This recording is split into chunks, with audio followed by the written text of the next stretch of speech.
영생이 있음을 알게 하려 함이라. 아멘.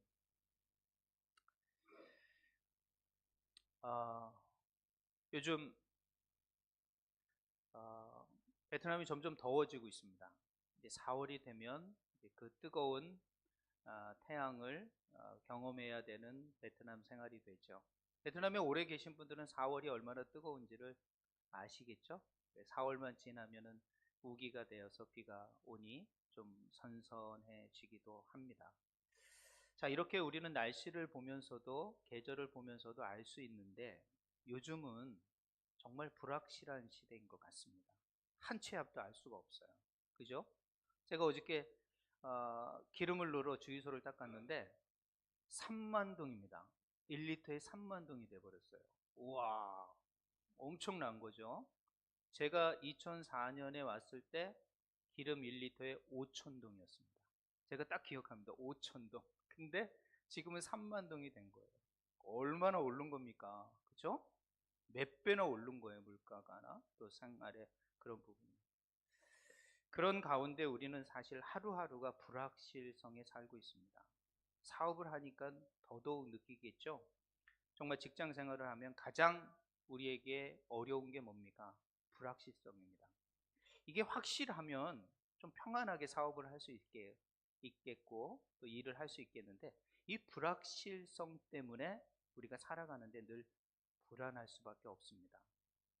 자, 우리가 이렇게 살아가는 속에서도 우리는 확신을 갖고 불확실성을 좀 줄여가는 삶을 살아가고 있는데, 과연 여러분이 살고 있는 여러분의 영혼의 운명은 과연 여러분은 어떻게 관리하고 생각하고 있으신지 모르겠어요.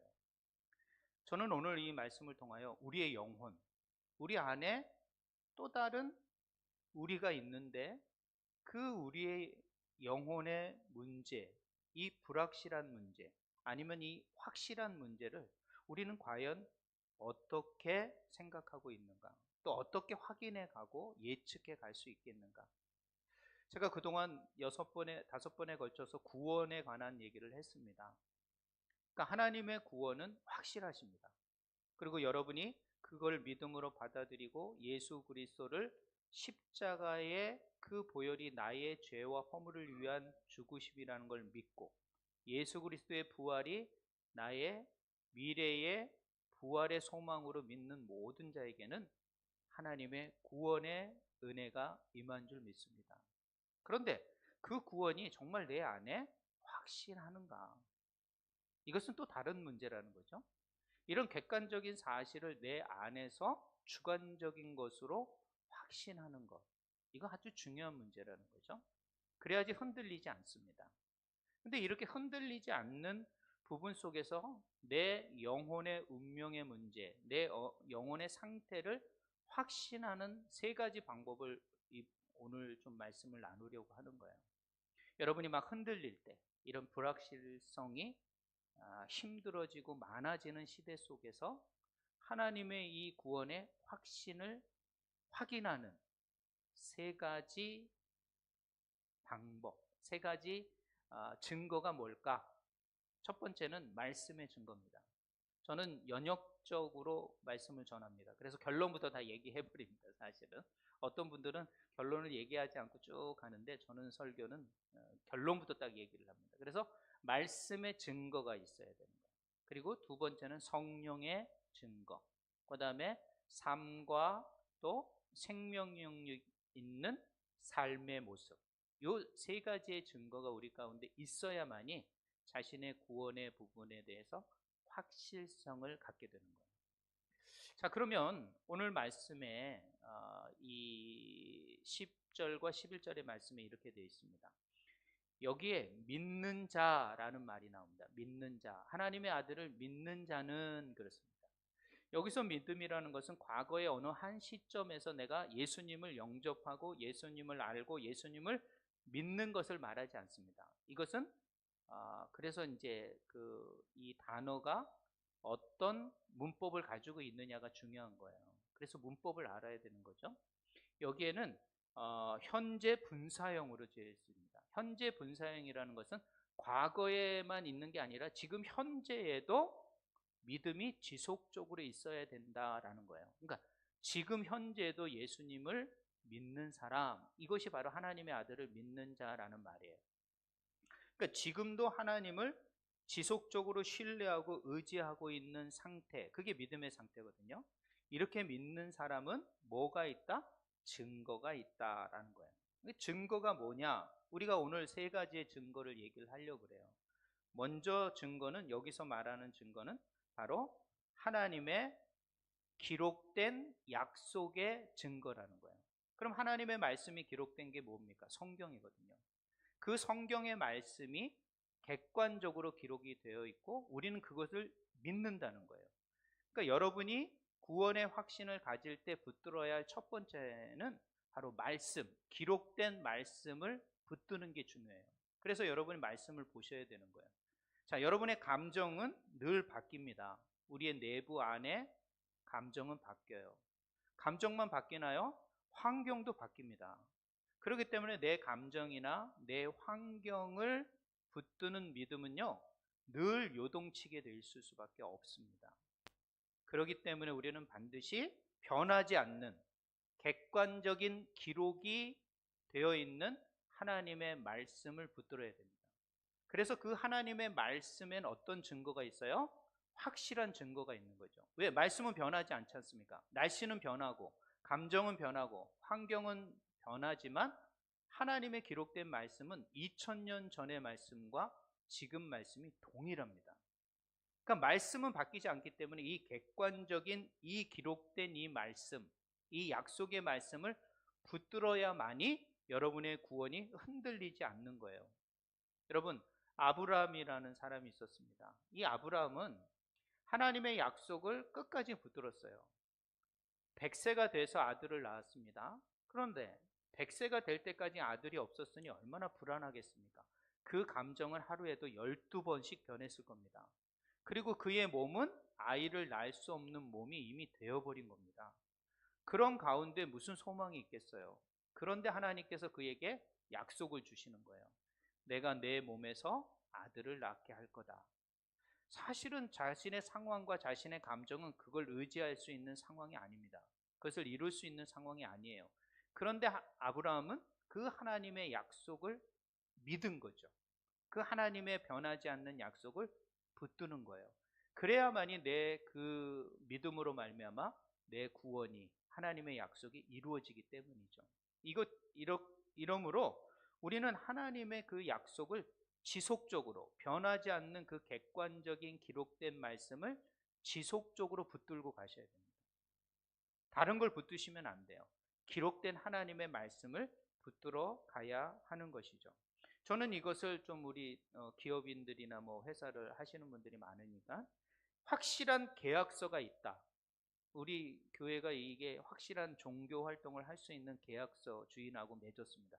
저는 그 계약서만 있으면 여기서 이렇게 활동하는 것이 어렵지 않습니다. 이렇게 확실한 계약서가 있다면 아무리 상황이 바뀌어도 환경이 좀 어려워져도 흔들리지 않는 거죠. 이런 확실한 계약서가 뭐다? 바로 하나님의 말씀이라는 거죠. 여러분에게는 확실한 계약서가 있는 겁니다. 변하지 않는 그 하나님의 말씀을 붙들어야 되는 거예요. 그것이 붙들어야지 여러분의 구원이 감정에 따라서, 환경에 따라서 흔들리지 않습니다. 그렇기 때문에 여러분의 구원의 증거 첫 번째는 기록된 하나님의 말씀을 붙드는 겁니다. 제가 20년 동안 우리 베트남의 가정교회 목사님들을 성경으로 가르쳤습니다. 많은 목사님들이 그래요. 목사님 교재가 없습니까? 그렇게 물어요. 저에게 성경 공부를 시작하면 교재를 딱 먼저 주잖아요. 근데 저는 교재를 주지 않습니다. 성경책 피십시오. 이렇게 얘기하는 거예요. 그럼 성경책을 피라 그러는. 그러면서 성경을 읽어요. 저는 성경을 읽으면서 한 절 한 절을 설명해 가는 거예요. 그리고 거기에 역사적 배경, 문화적 배경, 언어적 해석까지. 그러면서 구속사적으로 성경을 해석해 가는 거예요. 너무 지루하죠. 왜? 사람들은 그렇게 하지 않았거든요. 교재를 보고 아주 핵심적인 내용만 짚고 가는 공부를 했었어요. 근데 저는 다른 방법을 합니다. 하나님의 말씀을 읽고 여기에 나오는 하나님의 음성을 듣는 시간입니다. 이렇게 해버리니까 사람들 한 몇 달 동안 이해가 안 됩니다. 근데 그걸 한 2년 동안 하게 되면요, 그 말씀에 그 사람들이 집중하게 되고요, 그 말씀에서 역사하시는 성령님을 경험하게 돼서 더욱 하나님의 말씀에 집중하는 모습을 저는 20년 동안 봐왔습니다. 그래서 지금도 어떤 분이 교제 있으십니까? 물으면 저는 교제 없습니다. 하나님의 말씀, 뭐 교제라고 해봤자 저는 이렇게 제 그 성경에다 이렇게 기록한 메모 성경이거든요. 여기에 겨우 기록해 놓은 거예요. 그래서 어떤 날은 몇 년도에는 까만 볼펜으로, 어떤 때는 빨간 볼펜으로, 어떤 때는 보라색으로, 어떤 때는 녹색으로. 그래서 그 할 때마다 읽고 할 때마다 색깔이 달라요. 그래서 지금 여러 색깔이 이 성경에 기록이 되어 있습니다. 그러니까 저도 교제의 유혹이 있습니다. 그러나 하나님의 변함없는 말씀이 가장 핵심적이고 본질적인 교제라 생각합니다. 유혹이 많죠. 그러나 하나님의 말씀만을 붙들고 가야 된다. 그러므로 여러분의 구원의 확신의 근거는 바로 기록된 하나님 말씀 앞에 서야 됩니다. 그리고 변하지 않는 하나님의 말씀을 붙드셔야 됩니다. 그래야만이 여러분의 구원이 흔들리지 않습니다. 자꾸 우리의 구원이 흔들리는 것은 내 감정, 내 환경을 의지하기 때문에 그래요. 반드시 하나님의 말씀을 붙드는 여러분의 믿음이 있어야 됩니다. 그래서 그런 몸부림이 있어야 돼요. 그래서 변하지 않는 객관적인 하나님의 말씀을 내가 붙들겠다라는 그런 믿음이 저와 여러분 가운데 있으시기를 소망드립니다. 두 번째는요, 여기 10절 상반절에 보면 하나님의 아들을 믿는 자는 자기 안에 증거가 있다라고 말합니다. 자기 안에 증거가 있다라는 거예요. 그러니까 하나님을 믿는 사람에겐 자기 안에 증거가 있는, 그럼 이 증거는 무엇일까? 바로 내적인 증거라는 거예요. 즉 하나님의 말씀은 외적인 증거라고 한다면 반드시 구원의 확신은 내 안에 주관적인 확신이 있어야 됩니다. 근데 그 주관적인 확신, 하나님의 말씀을 믿고 보고도 우리가 믿음을 가질 수 있지만 더 확실한 증거는 우리의 안에 있는 내적인 확신입니다. 그런데 이 객관적인 진리를 주관적인 확신으로 변화시키는 작업을 누가 하시느냐? 바로 내 안에 있는 성령님이 하신다는 거예요. 아주 중요한 일입니다. 그러니까 성령이 없는 사람은요, 하나님의 말씀을 읽어도 주관적인 확신을 가질 수가 없습니다. 왜냐하면 내 안에 믿어지지가 않는 거예요. 근데 내 안에 믿어지게 하는 역사를 누가 하는 거예요? 바로 성령님이 하는 거예요. 이게 바로 자기 안에 증거를 갖게 되는 거예요. 그러니까 반드시 우리는 구원의 확신을 가지려면 두 번째 증거, 내 안에 주관적인 확신, 성령의 역사가 우리에게 필요한 거예요. 그럼 내 안에 성령이 있을까 없을까 체크하기 어려우시죠? 과연 내 안에 성령이 충만할까 안 충만할까? 그럴 때 확인할 수 있는 단어 하나가 있습니다. 여기에 제가 적어놨습니다. 불편함. 불편함. 죄에 대해서 하나님의 말씀을 순종하지 못하고 또 헌신하지 못하는 불편함이 내 안에 있다.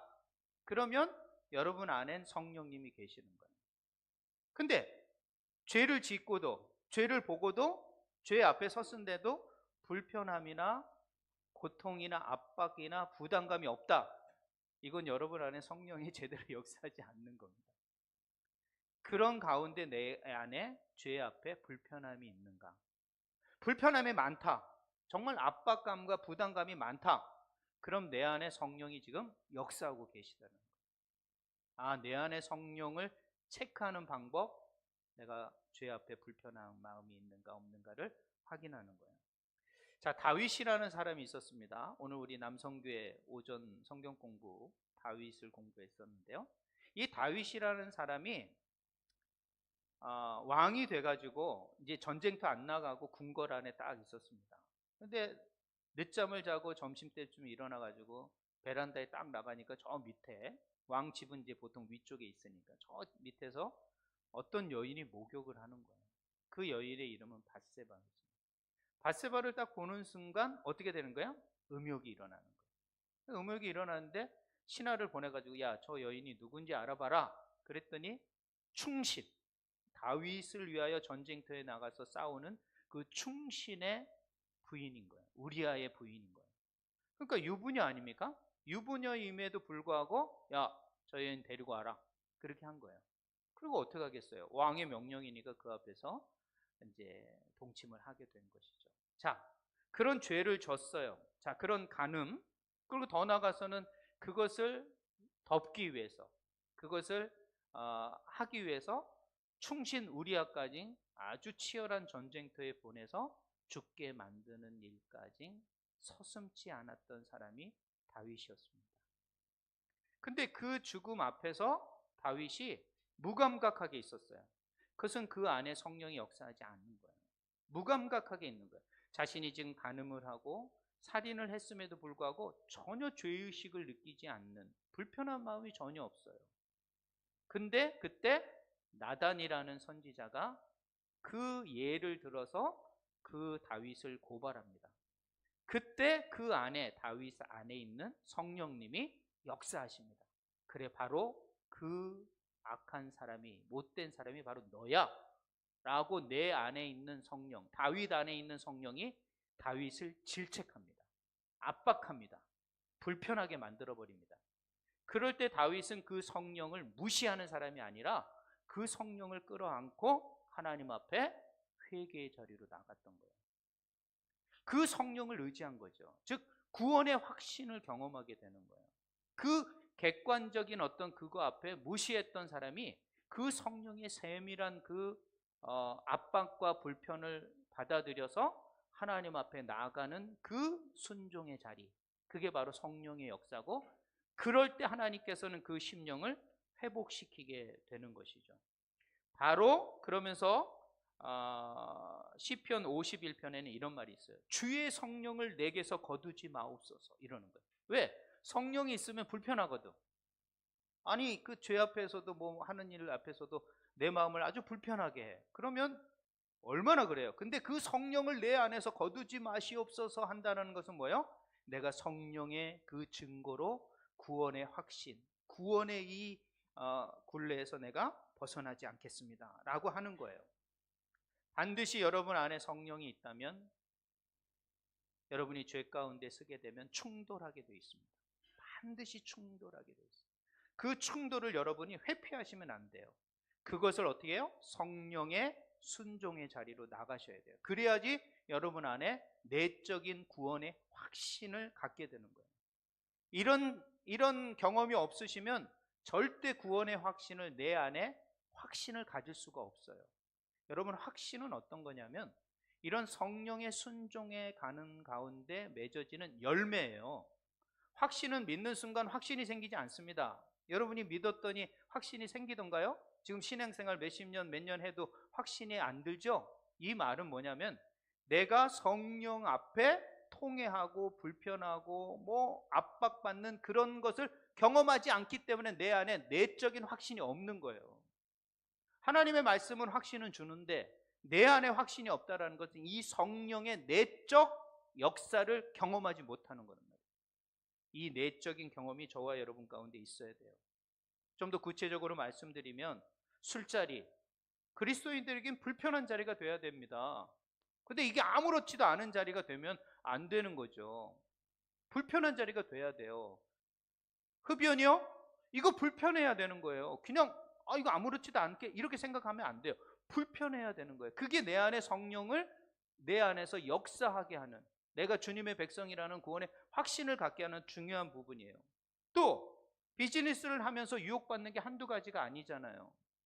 그리고 그 현장에서 이건 아닌데 하고 거부감이 들어야 되는데 그런 게 전혀 안 든다. 이건 내가 다시 한번 내 신앙을 확인해야 되는 것이에요.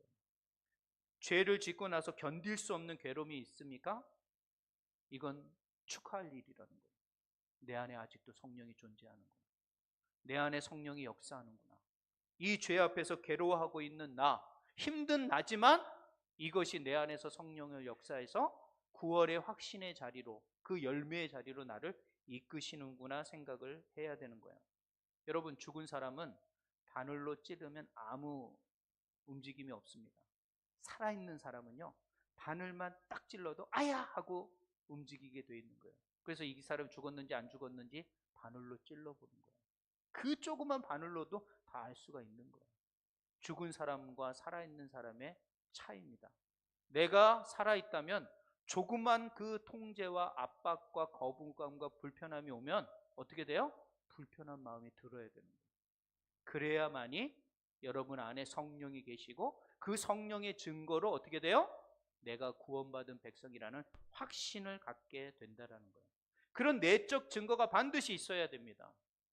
한 주간도 여러분 그런 불편함과 거부감과 통증과 아픔이 있다면 내가 아직 살아있구나. 영적으로 내가 살아있구나. 내가 구원받은 백성이구나라는 확신을 갖는 그런 복된 시간이 되시길 주님의 이름으로 바랍니다. 세 번째는 어떤 거냐면요. 12절에 보면 아들이 있는 자에게는 생명이 있고 하나님의 아들이 없는 자에게는 생명이 없느니라. 이 생명이라는 말을 쓰고 있습니다. 여기 생명이라는 말, 생명이 있다라는 말은 이것도 현재 분사로 써 있는데 잠시 있는 게 아니라는 거예요. 지속적으로 그것이 있어야 된다는 거예요. 여러분, 생명이라는 것은 지속성을 말하는 것입니다. 생명은 정지된 관념이 아닙니다. 이것은 살아서 움직이는 에너지와도 같은 거예요. 살아있다라는 것은 변화하게 되어 있습니다. 살아있다라는 것은 열매를 맺게 되어 있는 거예요. 그러니까 우리의 삶에 생명이 있다, 영적 생명이 있다, 구원의 생명이 있다. 그렇다면 여러분의 삶 가운데 열매가 있어야 된다는 거예요. 열매가 없는 내 신앙생활, 이건 죽은 신앙생활일 수밖에 없다는 거예요. 그렇기 때문에 반드시 우리 안에 생명이 있어야 되는 거예요. 생명이 있는 것은 열매를 맺게 된다는 것이죠. 요셉이라는 사람이 있었습니다. 요셉은 15살에 형들의 버림을 받아서 에집트로 노예로 팔려가게 됐어요. 그리고 군대 장관 보디발이라는 군대 장관 집에 가게 됐습니다. 근데 일을 너무 잘하니까 보디발이 그 사람을 집안에 집사, 총무를 다 시켜놨어요. 모든 걸 네가 알아서 해라. 내 부인과 나만 건들지 말고 모든 건 네 마음대로 해라. 이렇게 했어요. 이 정도로 신뢰하던 사람이었습니다. 그런데 건들지 말라던 그 보디발의 부인이 요셉을 유혹하는 거예요. 아무도 보지 않는 곳에서 유혹하죠. 생각해 보십시오. 아무도 없는 밀실, 아무도 보지 않는 그 장소에서 요셉은 아닙니다. 그럴 수 없습니다. 라고 했던 사람이 바로 요셉이었다는 거죠. 이 사람을 하나님께서는 놀라운 하나님의 일을 하게 하신 거죠. 여러분, 하나님을 주인으로 여기는 사람은요, 아무도 없는 골방에서 그 사람이 어떻게 행동하고 어떻게 결정하느냐에 따라서 그 사람이 하나님을 주인으로 여기느냐, 내가 주인이냐는 게 딱 판가름이 나는 겁니다. 뭐 예도 있잖아요. 아무도 없는 신호등 앞에서 차를 멈추고 가느냐, 그냥 가느냐. 그런 텔레비전 이런 방송도 있었던 것 같습니다. 그러므로 말미암아 내가 하나님 앞에 내 삶을 주인으로 하나님을 인정하는 삶은요, 아무도 없는 그 사무실 책상 앞에서, 공장 현장 앞에서, 아무도 없는 내가 재정을 보고 있는 그 아무도 없는 그 밀실에서 천동, 이천동을 어떻게 처리하느냐가 달린 거라는 거예요. 그 가운데서 하나님이 나를 보고 계시는가? 내가 주인이냐 하나님의 주인이냐는 싸움이 그런 골방에서 일어난다는 거예요. 그렇기 때문에 여러분이 사업을 하실 때 정말 한 사람 한 사람을 대하는 것뿐만 아니라 밀실에서 그 숫자 하나를 변경할 것이냐 하지 않을 것이냐라는 그 가운데서도 나의 주인은 하나님이시고 하나님이 나를 지금 보고 계시다. 이런 작은 삶의 변화가 일어나지 않는다면 여러분은 구원에 대해서 다시 한번 생각해 보셔야 돼요. 내가 구원받은 생명 있는 자라면 반드시 변화와 열매를 맺으셔야 합니다. 여러분의 삶 속에서 이런 열매가 없다면 열매를 맺어 가셔야 되는 거예요. 그래서요, 이 모든 것들은 사실 열매를 맺는 가장 중요한 에너지는 순종입니다. 순종을 하느냐 안 하느냐가 사실은 이 열매를 맺느냐 안 맺느냐에 달린 것이죠. 그러므로 여러분의 삶 가운데 정말 변화를 일으킬 수 있는 그런 구원의 확신이 있으셔야 합니다. 그것은 바로 순종의 열매이기도 합니다. 내가 얼마나 하나님 앞에 순종하느냐, 그게 달린 거라는 거죠. 이렇게 우리는 세 가지에 대해서 했어요. 이제 이 세 가지 증거를 기록한 것은 여기다 그렇지 않습니까? 13절에 내가 이것을 쓴 것은, 이 내용을 지금 쓴 것은 너희로 하여금 너희에게 영생이 있음을 알게 하려 하신다. 그런데 알게 한다라는 말도 사실은 어떤 거냐면 현재 분사로 써야 돼요. 이건 뭐냐면은 너희들이 확인해라. 기록된 하나님의 말씀과 내적인 성령의 증거와 그 다음에 내 삶의 열매를 확인한 후에 너희들의 구원이 확실한지를 깨달고 알고 믿어라, 이 말이에요.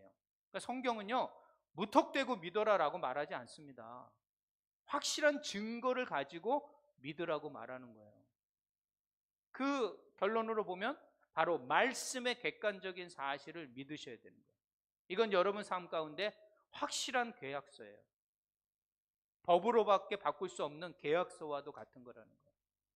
그러므로 내가 이 하나님의 약속을 지속적으로 믿어갈 것인가, 이런 확신이 여러분에게 있으셔야만이 구원의 확신이 생기는 거예요. 두 번째로는 이 객관적 증거가 내 주관적 증거로 나타나야 되는 거예요. 성령의 역사하심으로 말미암아 죄에 대한 나의 반응, 어떻게 지금 반응하고 있는가, 내가 그냥 감정으로 반응하느냐 아니면 성령에 의해서 반응을 하느냐에 따라서 달라져야 되는 거예요. 그렇다면 이런 객관적 증거와 주관적 증거를 가진 사람의 삶은 변화되게 돼 있는 거예요. 열매 맺게 돼 있는 거예요. 살아있기 때문에 거기에는 열매 맺는 게 있어야 돼요. 그 열매가 내적으로 열매 맺는다 생각하시면 안 돼요. 여러분의 일터에서, 여러분의 가정에서, 여러분이 하는 모든 삶의 현장 속에서 열매가 나타나야 돼요. 예를 든다면 이제 일주일 동안 여러분이 좀 이런 걸 하시게 되잖아요. 직원을 만날 때도 좀 달라진 모습을 좀 보여주셔야 되는 거예요. 인사를 좀 친절하게 한다던가, 아니면 그 사람과 대하는 모든 관계 속에서 좀 그리스도인답게, 아, 저 사람 뭔가 달라 하는 그런 모습이 우리 가운데 조금씩 나타나져야 된다는 것이죠. 이런 증거가 있어야만이 우린 구원의 확신을 갖게 되는 것입니다. 말씀을 맺도록 하겠습니다. 말씀을 피십시오. 매일 여러분의 말씀을 읽으라고 제가 카톡을 보내고 있습니다. 얼마나 말씀 앞에 여러분이 하루하루를 쓰고 계시는지 모르겠어요. 그러나 시간을 정해놓고 하나님의 말씀 앞에 하나님의 말씀의 약속을 붙들고 하루하루를 살아가는 저와 여러분이 되셔야 합니다.